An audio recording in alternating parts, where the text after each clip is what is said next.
মানুষের মেমোরি সর্ববৃহৎ, কিন্তু সেই তুলনায় স্মৃতিশক্তি অনেক দুর্বল। তো স্মৃতিশক্তি যদি একটু নাড়িয়ে দেওয়া যায় তাহলে মেমোরি থেকে অনেক জিনিস বেরিয়ে আসতে পারে। এই ধরুন জুলাই মাস 2026-এর জুলাই মাস চলছে। ঠিক এই সময় 2023 সালের জুলাই 13ই জুন থেকে 6ই জুলাই পর্যন্ত যে দুর্বিষহ অবস্থা ছিল এই রাজ্যের বিরোধী রাজনৈতিক দলের কর্মীদের, তা যদি একটু নাড়িয়ে দেওয়া যায় তাহলে আপনাদের অনেক কিছুই স্মরণ করতে পারবেন।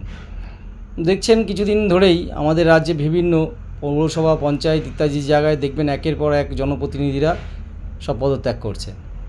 কিন্তু এই পদত্যাগ তাদের করতে হতো না। সেই সময় যদি ওই খেলতে খেলতে নেতা বা গিলতে গিলতে নেতা এসব যদি না করে, বা বিরোধী রাজনৈতিক দলের কর্মীদের যারা প্রার্থী হয়েছিল তাদের উইথড্রল না করে, সে উইথড্রলের ভঙ্গিমা অনেক রকম ছিল।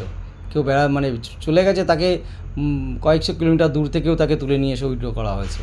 তো এগুলো যদি না করা হতো এবং ওই সমস্ত নেতা নেত্রীদের যদি সেই সময় প্রার্থী না করা হতো, তাহলে আজকে মনে হয় এই 3 বছরের মেম্বারশিপ রাখতে পারছে না কেউ। সবাই যে যার মতো উইথড্র করে এখন ঘরে বসে আছে। ঠিক আছে, উন্নয়নের জোয়ারে এত জোরে জোয়ার এসছে যে তাদের নেতাগিরির যে পোশাক সে তা উড়ে গেছে, এখন আর তারা বেরোতে পারছে না, রাজা উলঙ্গ।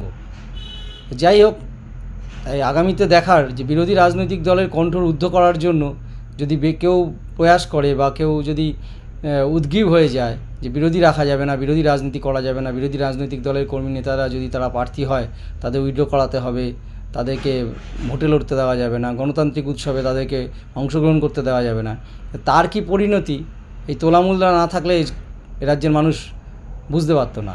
আজকে যেটা তারা ওই তোলামূলরাও হারে হারে টেন পাচ্ছে, আর এই রাজ্যের মানুষও সেটা বুঝতে পারছে। বিরোধী রাজনৈতিক দল, বিরোধী রাজনৈতিক মন্তব্য, বিরোধী রাজনৈতিকের আওয়াজ কতটা গুরুত্বপূর্ণ সংসদীয় রাজনীতিতে, তা আমরা প্রত্যক্ষভাবে এবং পরোক্ষভাবে আমরা উপলব্ধি করছি। তাই সেই দিকটা আগামী দিনে মাথায় রাখাই ভালো। এটা রাজনীতির জন্য, গণতন্ত্রপ্রিয় মানুষের জন্য, সর্বোপরি আমাদের রাজ্যের জন্য আগামী ভবিষ্যতের ভালো দিক উঠে আসবে এই আশাই রাখছি। প্রত্যেক শাসক দল আসবে যাবে, কিন্তু এইটাকে যদি মেনটেন করা যায় তাহলে রাজনৈতিক পরিবেশটা সঠিক এবং সুন্দর থাকবে।